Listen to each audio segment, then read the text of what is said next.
You know that feeling, don't you? That kind of nagging, unsettling sense that something's, well, not quite right with the world. Mm-hmm. It's not usually one specific thing, is it? More like a deeper hum under everything. Yeah, pervasive feeling. Exactly. Yeah. So if you've ever felt that, even if you couldn't quite pin down why, Yeah. then you're definitely in the right place for this deep dive. Indeed. Today we're getting into a pretty candid analysis from the YouTube channel Andrew A.J. Johnson, specifically his piece called Deep Pessimism and Dire Predictions. Right. And our mission really is to try and unpack why this feeling might be so widespread.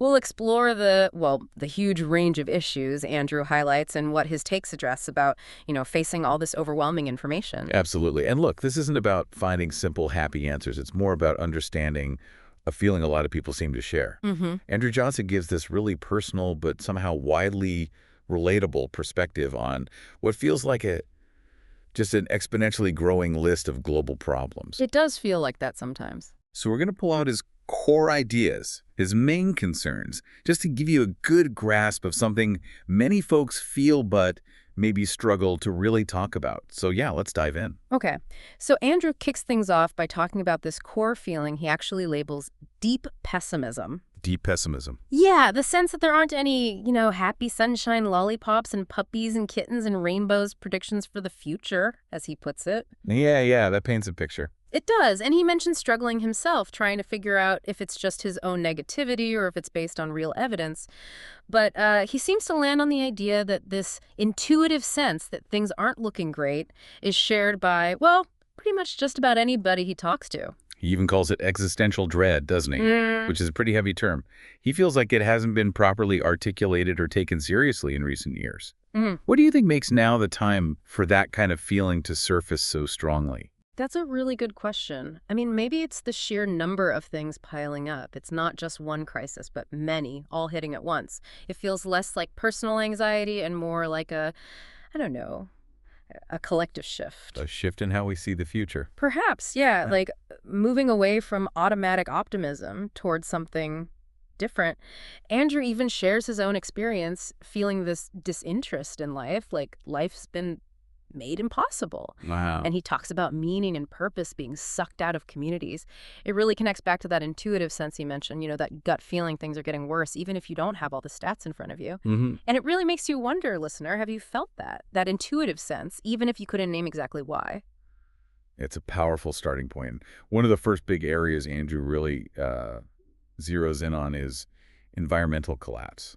That seems like a huge driver of this dread. Oh, absolutely. He points out that after decades of failed attempts to clean up the environment, there's just this deep helplessness and hopelessness. Like we missed the boat. Kind of. He paints a pretty sobering picture, suggesting there isn't really a course correction possible now.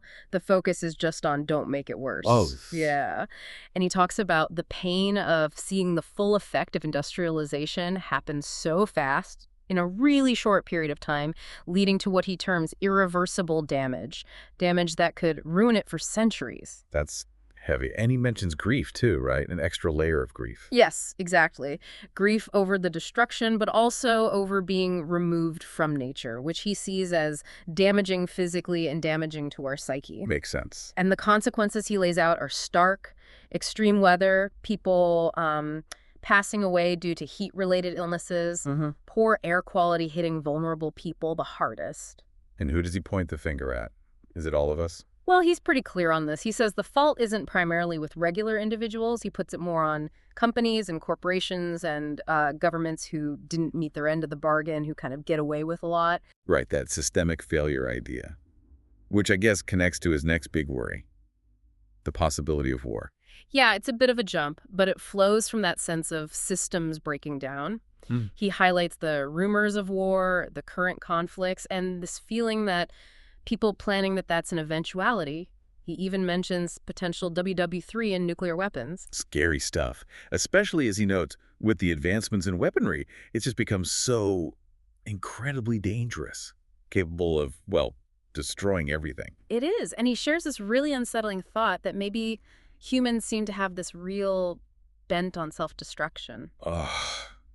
Does he see any way out of that? He does offer a little hope, just a glimmer. He suggests that a horrible Great War could still be prevented, but it would take wise, intelligent leadership. Okay, so leadership is key there. Now, shifting from global conflict, he also digs into problems closer to home, right? Like the economy. He does. He talks about economic injustice, the widening wealth gap. He describes the economy lately as really volatile, up and down. Yeah, we've all felt that. And he frames it quite strongly, talking about an increased gap or increase in the wealth gap. He calls it a massive transfer of wealth. A transfer. How does he mean? He uses pretty strong language, actually. He says people have been robbed, scammed, that resources are stolen through harassment, intimidation, coercion. Oh, wow. Does he explain how that works? Like the mechanics of it? Policies, systems? He doesn't dive deep into specific policies in this piece. It's more about the overall effect he sees. He implies the systems allow it. He points to the results, the vanishing middle class, inflation, wages not keeping up, the decline in cost of living and the standard of living, the whole housing crisis, all making things feel, as he says, impossible for people to live. And he links this to greed. Very much so. He calls greed a sickness. He questions the ethics, like why does anyone need over $100 billion or this hunger to try to get to be the first trillionaire? He suggests pretty bluntly that it's probably not done by playing by the rules and being nice. He even brings up Forbes magazine's rich list as a kind of example. Okay. And he connects this current economic picture to history too, doesn't he? Specifically around racism. Yes, he draws a direct line. He talks about the massive transfer of wealth during the transatlantic slave trade, explicitly calling it anti-Black, and how it brutalized Black people. So he's saying those historical roots are still affecting things today. Absolutely. He insists the legacy of racism is still alive and well, that it's baked into the system. It's quite powerful. He even brings up Martin Luther King Jr. Oh, really? How so? He mentions MLK's own deep pessimism near the end of his life.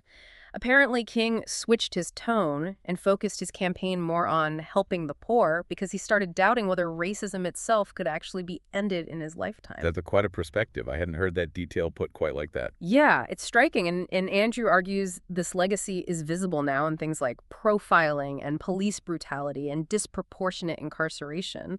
And he cites a statistic that Black people don't own no more than 2% of businesses in North America. He says it's deeply upsetting to him, this feeling that things might actually be getting worse again. Worse? How? He points to what he sees as a lack of willingness for people to learn about anyone else or to really listen to the real lived experience passed down through generations of Black people. And it's not just about anti-Black racism for him, is it? No, he broadens it out. He mentions anti-LGBTQ plus narratives, misogyny, just the general increase in violence and hatred. For him, these are all conditions of a failing society and just a failing civilization. Wow. So failing systems, failing social cohesion. Where does technology fit into this picture for him? Social media, AI? Right. So that social decay links straight into how we connect or maybe don't connect. He says he's been worried about social media since way back in 2007. Really? That early? Yeah. He saw where it was heading. He thinks it's fundamentally changed us, made people reliant on it, leading to us losing ability to pay attention, trouble with regulating moods and emotions, and just generally feeling really rotten. I think many people can relate to aspects of that. Definitely. He feels social media plus the pandemic really messed up how we socialize. We're a social species, he says, but we've become impersonal and insincere. He even points to things like micro-content trends as contributing to this loss of real human connection. And that sets the stage for AI. Exactly. That breakdown, that lack of connection, maybe makes AI feel even more threatening. He calls AI a threat and seems to think it's already too late for proper safeguards. Too late? That's pessimistic. It is. He sees it as a potential destruction of people's sense of themselves, making things feel pointless, meaningless. He imagines millions potentially asking, what to do with myself if AI takes over certain roles or creative outlets. He predicts very negative effects and is clear that not everybody is going to benefit. So environment, war, economy, social division, technology. Are there other major threats he covers? Yeah, a couple more brief but significant ones. He touches on health, worrying about pathogens and future pandemics. He notes we were never really out of the woods, so to speak, after 2020. Right, that lingering fear. A fear of going out, unknown health risks. And then finally he brings up political division. Ah, yes. That feels very current. He sees it as another sign of things crumbling and collapsing. The level of extremism, he says, stops any real communication between sides. He uses that bird analogy, doesn't he? He does. A bird needs both wings to fly. The division, for him, points towards a future he didn't want to live in. That is a lot. Just an avalanche of serious concerns. It really does sound overwhelming. It absolutely is, and he acknowledges that. So after laying all this out, this huge pile of challenges, how does he suggest we even begin to deal with it without just shutting down? Good question, because the natural reaction might be denial. Exactly. He observes that people often go into denial mode because it's too painful for the psyche to even consider any of this. Yeah. He talks about this unsettling feeling, a wave of confusion. Yeah, where suddenly your friends and family are not making sense, your community doesn't make sense, your country doesn't make any sense. He actually calls it a deterioration in reality. That's a really disturbing idea. Yeah. A deterioration in reality itself. It is, and it leads him to this critical point, almost like a deadline. He believes the 2020s is the last time we have to stop things getting significantly worse. The last time. This Decade. That's his feeling. He says by the 2030s, it's like so much of what I have said in this video is going to be set in and irreversible. Wow. That's incredibly urgent. But wait, does he offer any hope at all then, if it's almost too late? Well, here's the twist. Despite that really grim timeline, he insists, quite strongly actually, that so much of this is preventable. Preventable, even now. That's what he maintains. It means people could do the right thing. But crucially, it's not just on individuals. He stresses corporations could do the right thing, governments could do the right thing, media could do the right thing. Okay, so it's not inevitable doom, in his view. There's still agency. There is. And that leads to his call for action, not just, worrying or thinking about it. He urges individuals to pay attention to who is leading, to vote with your money, and basically use everything in your power right now to make sure that the right things get done. Right. Use whatever leverage you have. And he finishes on this really quite beautiful note, actually, about maintaining balance and harmony with nature, with life itself. Ah, circling back to the environment, but broader. Yeah, much broader. He talks about the profound beauty of the planet, the animals, plants, ecosystems, oceans, forests, but also human creativity. And his point is, this stuff doesn't come back once it's destroyed. You only get one shot. Exactly. You only get one planet and one of you. For him, the core message boils down to knowing right from wrong, exercising basic ethics and morality. So it's this really interesting mix, isn't it? This incredibly deep, multi-layered pessimism about where things are headed. Yeah, a really stark picture of a world potentially on the brink.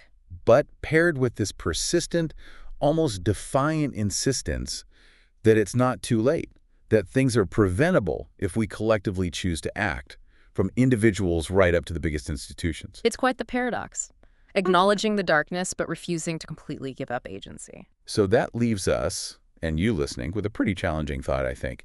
In a world facing all these huge overlapping crises, where Andrew Johnson himself suggests many trends could become set in and irreversible by the end of this decade, how do you even begin to decide where to put your own limited energy, your attention, your action?